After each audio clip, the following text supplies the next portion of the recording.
Assalamualaikum warahmatullahi wabarakatuh. Senyum dulu. Senyum ni sedekah. Hari ni kita senyum. Kita mulakan siaran kita pada petang ini dengan senyum. Senyum itu satu sedekah, insya-Allah. Moga-moga senyum ni menceriakan lagi siaran kita pada petang ini. Bismillahirrahmanirrahim. Alhamdulillahirabbil alamin wassalatu wassalamu ala asyrafil anbiya'i wal mursalin wa ala alihi washabihi ajma'in. Rabbi shrah li sadri wa yassir li amri wahlul 'uqdatam min lisani yafqahu qawli. Subhanaka la ilma lana illa ma 'allamtana innaka antal alimul hakim. Qul in kuntum tuhibbunallaha fattabi'uhibbukumullah wa yaghfir lakum dzunubakum ghafurur rahim wa la haula wa la quwwata illa billahil aliyyil azim. Pertamanya, hari ini hari yang ke-23 kita bersiaran di Facebook ini, dan tuan-tuan boleh bersama-sama dengan Facebook Rumah Ngaji Barakah ataupun page Rumah Ngaji Barakah, insya-Allah sama-sama. Dan sebelum itu, tunaikan tanggungjawab kita, tanggungjawab tuan-tuan itu sebarkan ilmu. Menyebarkan ilmu dan tekan borang share, insya-Allah. Biar lebih ramai lagi orang sama-sama kita dan sama-sama dapat menuntut ilmu, insya-Allah. Dan ianya akan beri manfaat kepada lebih ramai di luar sana, insya-Allah. Tuan-tuan dan puan, sebelum itu belanjalah untuk menceriakan majlis ilmu kita pada hari ini. Belanja tu belanja dengan penuh kasih sayang. Maknanya kita bersama-sama hari ini dengan berkasih sayang. Okey, kalau dah share, dah belanja tu, marilah kita sama-sama menumpukan dan berikan tumpuan kita dengan penuh ceria, dengan penuh minat untuk kita maju dan berkasih sayang dalam menuntut ilmu, tuan-tuan. Tapi sebelum itu, saya sukalah untuk dengan rasa berbesar hati. Di sini saya dengan rasa berbesar hati dan juga dengan rasa rendah diri mengambil kesempatan untuk mengakamkan setinggi-tinggi terima kasih yang tidak terhingga kepada semua yang telah bersama-sama dengan Rumah Ngaji Barakah ini, dan bersama-sama saya untuk membangun dan memajukan Rumah Barakah ini, yang telah kita mulakan sejak 4 ataupun 5 tahun yang lepas. Terutama sekali kepada mereka yang membantu saya dengan menderma, menginfak, menyumbang, memberi, membantu, menolong dalam apa jua bentuk sekalipun. Terutama sekali mereka yang menyumbang dalam bentuk keuangan dan material ataupun apa sajalah. Dengan insya-Allah saya mendoakan, saya mendoakan tuan-tuan dan puan, serta memohon kepada Allah Subhanahu Wa Taala, ke hadrat Allah Subhanahu Wa Taala, agar semua mereka yang telah membantu, menolong, menginfak, menderma apa sahaja sumbangan, mereka ini ditempatkan, dimasukkan oleh Allah Ta'ala dalam golongan orang-orang beriman dan beramal soleh, insya-Allah. Ya Allah, ya Tuhanku, ya Allah, ya Tuhan kami, berikanlah mereka kebahagiaan, kesihatan, kesejahteraan, keamanan, kedamaian, ketenangan, sentiasa dalam rahmat Allah Ta'ala. Sentiasa dalam rahmat Allah Ta'ala. Dimurahkan rezeki dengan limpahan rezeki sebanyak-banyaknya sampai bila-bila. Diampunkan segala oleh Allah, diampunkan segala dosa oleh Allah Ta'ala, dosa kecil pun maupun yang besar. Semoga esok dipermudahkan, hari hisab esok dipermudahkan hisab dan dimasukkan oleh Ta'ala ke dalam syurga, dan Allah Ta'ala mempersilakan mereka masuklah melalui pintu yang mana mereka sukai, yang mana mereka inginkan. Termasuk juga isteri, suami, isteri mereka, kaum keluarga mereka, anak-anak mereka, saudara mara mereka, terutama sekali kepada kedua ibu bapa mereka. Diberikan kebaikan oleh Allah Subhanahu Wa Taala. Moga-moga diberkati kehidupan mereka, insya-Allah, sehinggalah mereka dijemput oleh Allah Taala. Semoga kita semua dijemput Allah Taala dalam keadaan redha. Allah Taala redha dan kita redha, insya-Allah. Itu tuan-tuan, untuk pengetahuan tuan-tuan puan bahawa Rumah Ngaji Barakah ini bukan milik sesiapa. Ianya milik kita. Ianya milik kita semua, dan mari sama-sama kita merebut peluang untuk kita memiliki saham akhirat yang terus-menerus kita terima dan kita akan menerima manfaatnya di akhirat besok. InsyaAllah tuan-tuan terus menerus. Kerana tanpa bantuan dan pertolongan datuk-datuk, tuan-tuan dan puan-puan semua, mana mungkinnya Rumah Ngaji Barakah ini akan beroperasi seperti sekarang ini. Untuk makluman tuan-tuan dan puan, sehingga hari ini jumlah peserta yang telah berdaftar dan bersama-sama dengan Rumah Ngaji Barakah ini hampir mencecah 100 orang.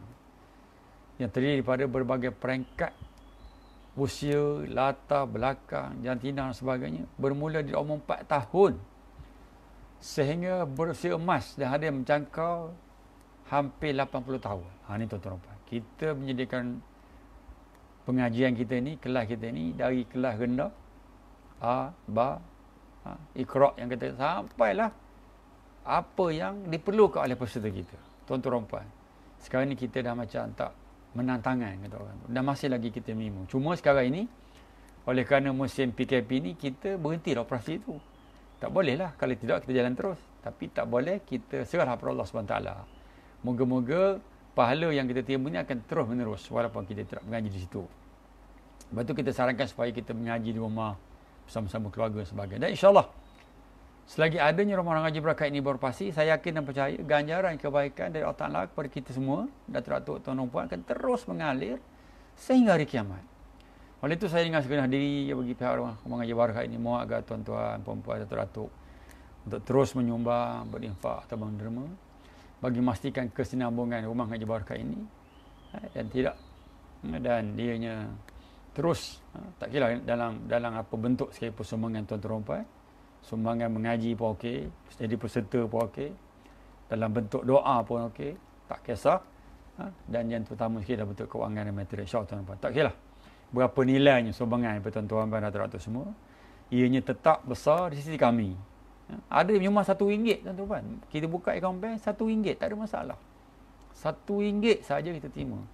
Dan kita tidak menetapkan ataupun kita tidak memohon, merayu sebagai, cuma kita memberi peluang kepada tuan-tuan. Ada juga yang menyumbang sampai ribuan ringgit.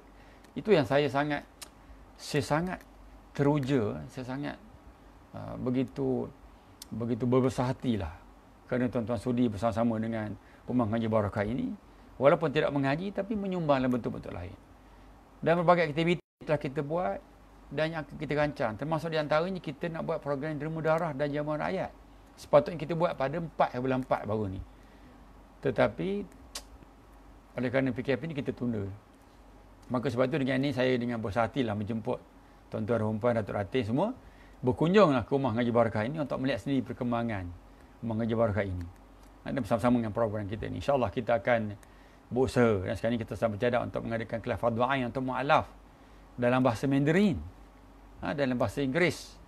Kita dah ada guru yang sanggup bersama-sama kita. Kita nak buka kelas mu'alaf dalam bahasa Mandarin dan bahasa Inggeris. InsyaAllah tuan-tuan dan puan. Maka sebagailah kita sama, kita menyambung balik. Itu cuma sebagai penaja lah, pesanan penaja lah insyaAllah. Jadi hari ini kita nak sambung sama, iaitu iaitu amalan yang boleh menghapuskan dosa. Di antaranya tuan-tuan dan puan, kita dah bincang infaknya, bersedekah dan sebagainya. Hari ini kita nak sambung iaitu amalan yang boleh menghapuskan dosa ialah berwuduk. Tuan-tuan, berwuduk. Susah ke berwuduk? Susah juga ya. Nak pasal air sejuk dan macam-macam. Jangan cari alasan. Nabi kata bahawa menjaga wuduk merupakan salah satu daripada amalan penghapus dosa. Termasuk dosa besar, Nabi kata. Termasuk dosa besar. Berwuduk. Hari ini kita berwuduk 5 kali sehari semalam untuk kita membersihkan diri dan menyucikan diri daripada hadas. Membolehkan kita beribadat sembahyang, memegang Al-Quran dan sebagainya. Tapi Nabi kata bahawa bukan saja itu guna wuduk ni. Wuduk ini adalah amalan penghapus dosa, termasuk dosa besar. Sebagaimana Nabi Muhammad SAW bersabda, barang siapa yang berwuduk seperti wudukku ini, maknanya hapus dosa itu seperti wuduk dia lah, bukan cicai-cicai. Betul-betul ikut syarat-syarat, rukun-rukunnya sempurna, basuhannya cukup sampai pada tempat anggota wuduk tersebut. Nabi kata barang siapa yang berwuduk seperti wuduk dia, seperti wudukku, bukan wuduk kita. Kita kan sapu kepala pecah-pecah sikit itu je. Tak. Nak macam mana wuduk Nabi? Yang mana kita kena bincang lah tu, kena cari. Ini kita tak bincang cara nak berwuduk. Cuma nak bagi tahu bahawa barang siapa yang berwuduk seperti wudukku, maka dosa-dosanya yang terdahulu akan diampuni. Akan diampuni. Dan sedangkan solatnya, mereka berjalan menuju ke masjid, merupakan amalan tambahan. Nampak tuan-tuan puan? Nak sebut bahaya, amalan tambahan. Kita pergi masjid dengan solat itu. Yang penting sekali ialah berwuduk tu dulu. Berwuduk. Selebih itulah amalan tambahan. Maknanya tuan-tuan puan, dengan sebab wuduk ni, banyak amalan-amalan yang hebat boleh kita buat. Sembahyang satu amalan yang sangat hebat. Ini satu tuntutan, suatu perkara yang sangat hebat. Kita kalau bincang tentang the power of solat. The power of solat. Kuasa solat. Boleh mencegah kemungkaran dan perkara-perkara keji. Tu power of solat. Boleh maju. Hayal solat, hayal falah. Tuan-tuan dan puan, the power of solat sangat hebat. Tapi kita tak bincang di sini tentang the power of solat. Cuma kita hari ini nak bincang tentang amalan yang boleh menghapuskan dosa kita. Dan amalan wuduk ini tuan-tuan dan puan, yang Nabi sebut tadi sebagai pengampun dosa, dan dia juga sebagai pemberi syafaat. Kenapa? Kerana wuduk tidak terbatas hanya untuk membersihkan diri dari segala macam kotoran dan hadas kecil yang melekat pada tubuh kita. Tetapi wuduk juga boleh dijadikan pengampun dosa yang sudah lakukan, sekaligus memberi syafaat kita di akhirat kelak. Tuan-tuan dan puan, di antaranya satu hadis Nabi sallallahu alaihi wasallam, wuduk sebelum tidur akan didoa oleh malaikat, akan diampunkan segala dosanya. Malaikat ampun, malaikat tolong doa. Siapakah doa yang paling mustajab selain Nabi Muhammad sallallahu alaihi wasallam dan para rasul? Iaitu doa-doa dari para malaikat. Para malaikat ini sentiasa duduknya di sisi Allah Subhanahu wa taala. Rasulullah sallallahu alaihi wasallam bersabda, barang siapa tidur di malam hari, barang siapa yang tidur di malam hari dalam keadaan berwuduk, maka malaikat akan tetap mengikutinya. Lalu ketika dia bangun, malaikat itu akan berucap, Ya Allah, ampunilah hamba-Mu kerana ia tidur di malam hari dalam keadaan suci, iaitu berwuduk, tuan-tuan dan puan. Kita ni kadang masalah lah. Guana pula Ustaz, wuduk malam kan kena ke cik abang sebelah tu guna batal wuduk. Jangan cari pasal. Wuduk je. Wuduk dulu. Jangan cari alasan batal itulah ini dan sebagainya. Kita berwuduk dulu. Kita try, cuba. Mana yang telah berwuduk sentiasa, alhamdulillah. Itu merupakan satu bonus yang sangat hebat yang tuan-tuan dapat. Di samping itu tuan-tuan dapat, dikatakan juga bahawa wuduk ni juga boleh menjaga kesihatan. Sebab tu di antara perkara ni dalam kita musim COVID ni, kita sentiasa bersih tangan tak? Nak bersih tangan dengan sanitizer dan sebagainya. Sebenarnya tuan-tuan, di antaranya lah kita membasuh tangan. Dan di antara perkara ataupun amalan wuduk ni lah membasuh tangan sampai ke siku. Dikatakan bahawa paling kurang kita basuh tangan 15 saat. Basuh tangan. Tak payah kita beli order sanitizer berpuluh-puluh ringgit tu. Cukuplah dengan kita membasuh dan kita berwuduk. Dan kita berwuduk 5 kali sehari. Paling tidak 5 kali sehari. Lepas tu kita tambah lagi. Kerana dari segi kesihatan, percikan dari air wuduk boleh membuat otot yang tegang menjadi lebih rileks, sekaligus membersihkan kotoran yang melekat pada tubuh kita, khususnya kepada wajah, tangan, kepala dan kaki, tuan-tuan dan puan. Khususnya pada wajah berseri-seri. Wuduk yang lakukan secara rutin boleh dijadikan suatu penyelesaian terbaik untuk menjaga kesihatan tubuh dan kita. Tapi rutinlah. Kita buat sentiasa. Jangan kita buat yang ini. Masya-Allah, kalau kita berwuduk 5 kali sehari, yang Nabi kata bahawa mereka ini membersihkan badan dia. Sebab itu tuan-tuan dan puan, Nabi SAW sentiasa menggalakkan kita supaya berwuduk setiap masa. Sebab itu tuan-tuan kan nak cerita bagaimana imam-imam terdahulu, mereka ni berwuduk 24 jam. Macam kita ni, sekejap batal, sekejap batal. Tak apa. Yang pentingnya kita tahu. Nabi beritahu je. Ni Nabi beritahu, nak tak nak atas kita lah. Satu lagi tuan-tuan, Nabi kata bahawa di padang mahsyar besok, di hari akhirat besok, kita ini akan ada tanda berwuduk ni. Di mana Abu Hurairah radhiyallahu anhu berkata, sallallahu bersabda, sesungguhnya saudara-saudara kami itu akan datang dalam keadaan putih cemerlang, bercahaya kerana wuduk, dan aku yang akan membimbing mereka ke telaga. Tuan-tuan nampak? Kita besok tuan-tuan dibangkitkan di hari akhirat besok dalam keadaan bercahaya. Anggota wuduk kita ini bercahaya. Nak. Abu Hurairah berkata bahawa dia pernah mendengar Nabi bersabda, sesungguhnya pada hari kiamat nanti umatku akan dipanggil dalam keadaan putih cemerlang, bersih, cahaya dari bekas wuduk. Dan barang siapa yang mampu untuk memperlebarkan putihnya, maka kerjakanlah itu. Mana siapa nak menambah cahaya itu, maka buatlah. Mana di antaranya berwuduk. Saya ni cerita benda yang simple-simple je. Jangan cerita besar-besar. Ketuan kalau nak cerita tentang macam mana nak kaya, nak hebat, cemerlang gitu gini, pergilah orang hebat-hebat. Itu orang hebat-hebat. Mereka mempunyai kekayaan, mereka mempunyai harta, kenderaan, rumah yang hebat. Saya tak ada apa tuan-tuan. Saya inilah somangan saya.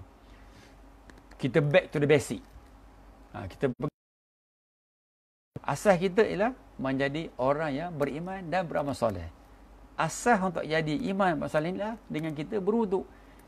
Kerana dengan sebab berwuduk ni kita boleh solat, kita boleh pegang Al-Quran, kita boleh tawaf. Dan kalau kita tak buat apa-apa pun dalam keadaan berwuduk, malaikat akan mengampunkan dosa kita. Terutama sekali ketika kita tidur dalam keadaan berwuduk. Nampak tuan? Maknanya tak perlu buat amalan lain dah. Berwuduk sekali sampai tak batal-batal wuduk kita sentiasa dalam keberkatan, dirahmati oleh Allah Subhanahu Wa Taala. Maka sebab itu tuan-tuan, wuduk ini boleh kita tahu perbezaan di antara anggota kita yang berwuduk, ada bekas dia pada hari akhirat besok, iaitu dengan cahaya. Makna orang besok di akhirat kita nampak, bercahaya. Amat malang lah sekiranya kalau tiba-tiba na'udzubillah lah, tak. Tiba-tiba kita tak bercahaya. Macam mana? Orang semua bercahaya belaka. Maka kita tidak bercahaya. Maka gunakanlah kesempatan yang kita masih lagi sihat sejahtera. Orang kata tengah segar bogar ini, ambil wuduk bila-bila masa saja. Jangan lupa. Apabila kita ada peluang untuk kita berwuduk, kita berwuduk. Ini hanya sebagai satu amalan tambahan daripada amalan-amalan wajib. Kenapa? Kerana dengan amalan sunat ni kadang-kadang lebih besar, hebat daripada perkara yang wajib. Dan lebih senang. Dan Nabi kata bahawa di antara berwuduk ini juga merupakan tanda orang beriman. Dan satu riwayat, Rasulullah SAW bersabda, bersuci, yang berwuduk adalah separuh iman. Al-wuduk nisful iman. Ini jarang kita dengar ni. Wuduk ini separuh daripada iman. Maknanya, di antara tanda orang beriman ialah dia sentiasa berwuduk. Kita harus dengar an-nazafatu minal iman. Tak? Bersih itu sebahagian beriman. Bersih itu, kita jangan duk fikir kita bersih badan ni. Di antara ialah bersih itu ialah berwuduk. Bersih itu ialah berwuduk. Alhamdulillah. Alhamdulillah. Apabila kita berwuduk, dia akan memenuhi timbangan. Kita besok akan ditimbang. Kita akan timbang segala amalan kita. Dengan kita berwuduk, dia akan memenuhi timbangan. Ni tuan-tuan. Maksud bahawa dengan kita berwuduk tadi, maka kita akan mendapatkan amalan-amalan yang hebat. Maka sebab itu tuan-tuan, Nabi kata bahawa bersuci itu ialah sebahagian daripada iman. Tuan-tuan, marilah kita sama-sama menyediakan ataupun sama-sama kita mengamalkan amalan wuduk ini. Kerana wuduk ini boleh memberikan kita suatu amalan yang lebih mengampunkan dosa, termasuk dosa-dosa besar, apatah lagi dosa kecil. Peluang beramal ini sangat mudah. Jadi itu dia boleh membersihkan badan kita. Tuan-tuan, selain daripada itu tuan-tuan, berwuduk juga boleh membersihkan daripada noda dan menambahkan amal. Ini tuan-tuan yang berlaku pada hari ini. Allah Ta'ala beri peluang kepada kita yang masih segar ini, siang ini, menambah berbagai-bagai amalan. Dan di antaranya Nabi sarankan kita supaya berwuduk. Kerana dengan wuduk ini boleh kita menjadi sempurna. Kita sebagai manusia biasa ini, bukan manusia yang perfect ini, yang hebat ini, maka Allah Ta'ala sendiri yang akan memberikan kita peluang. Sebab apa? Sebab kita bukan manusia sempurna. Kita bukan makhluk yang baik. Dan Allah sendiri yang sudah memberikan sifat manusia dengan sifat yang sering lalai, dengan melakukan kebodohan, sehingga kita berjatuh ke lembah kezaliman dan dosa. Allah Ta'ala dah menjadikan kita begitu. Kita digerakkan ke situ. Allah Ta'ala telah menjadikan kita ini lemah, kekurangan sebagainya, sehingga dengan kelalaian kita ini, maka kita jatuh ke lembah kezaliman, kejahatan, kebodohan, kejahatan sebagainya. Maka sebab itu tuan-tuan dan puan, Allah Ta'ala kata bahawa sesungguhnya manusia itu amat anaknya zalim dan bodoh. Maka sebab itu ditegaskan oleh hadis Rasulullah sallallahu alaihi wasallam, setiap anak Adam pasti selalu melakukan kesalahan, dan sebaik-baik mereka yang melakukan kesalahan ialah mereka bertaubat kepada Allah Subhanahu Taala. Dengan rahmat Allah Taala yang sudah diberikan Allah Taala ini, maka sudah tentulah di antara penyelesaian yang mudah untuk kita membersihkan diri kita daripada noda dan salah ini, salah satunya ialah berwudu. Sehingga apabila seseorang itu menggunakan wudunya, maka dia akan bersih dari dosa-dosa. Ini tuan-tuan. Maknanya memang kita ni Allah Ta'ala jadikan begitu. Kelemahan kita. Allah Ta'ala memang dah jadikan manusia ni lalai, lupa. Sebab itu namanya kita manusia. Manusia ni lupa, lalai. Jauh daripada kebaikan dengan sebab kita lalai. Jadi untuk kita kembali balik, membersihkan diri kita ni daripada kelalaian tadi, kebodohan kita, kejahilan kita, kita melakukan perbuatan-perbuatan maksiat sebagainya, maka Allah Ta'ala bagi peluang untuk bersihkan semua ini, hendaklah kita sentiasa berwudu. Wallahu a'lam tuan-tuan dan puan. Itu sahaja yang boleh kita bincang kepada petang ini. Moga-moga ada manfaatnya, dan jangan lupa kita berwudu. Lepas ni insya-Allah, lepas ni insya-Allah kita pergi tandas ataupun bilik air ataupun tempat wudu, kita berwudu. Kalau dah ada wudu tu, kekalkan wudu mereka. Wallahu a'lam. Itulah yang dapat kita bincang. Insya-Allah kita akan berjumpa lagi pada petang esok dengan kita. Bismillahirrahmanirrahim. Wal 'asri innal insana lafi khusr illa allazina amanu wa mis solihat wa tawasaw bil haqqi wa tawasaw bis sabr. Terima kasih banyak-banyak kerana sudi bersama dengan Rumah Haji Barakah, dan jangan lupa amalan kita sentiasa kita lakukan sembahyang sunat hajat kita untuk kita selamat daripada COVID-19 ini. Jangan lupa kita berdoa, jangan lupa kita berselawat atas Nabi Muhammad sallallahu alaihi wasallam, dan akhir sekali jangan lupa kita mengaji, dan insya-Allah ada ruang peluang dipanjangkan umur kita berjumpa di Rumah Ngaji Barakah. Saya Ustaz Sulaiman bin Mulazim mohon maaf banyak-banyak daripada qauli hadza, astaghfirullah li wa lakum. Wassalamualaikum warahmatullahi wabarakatuh. Senyum dan kita jumpa lagi.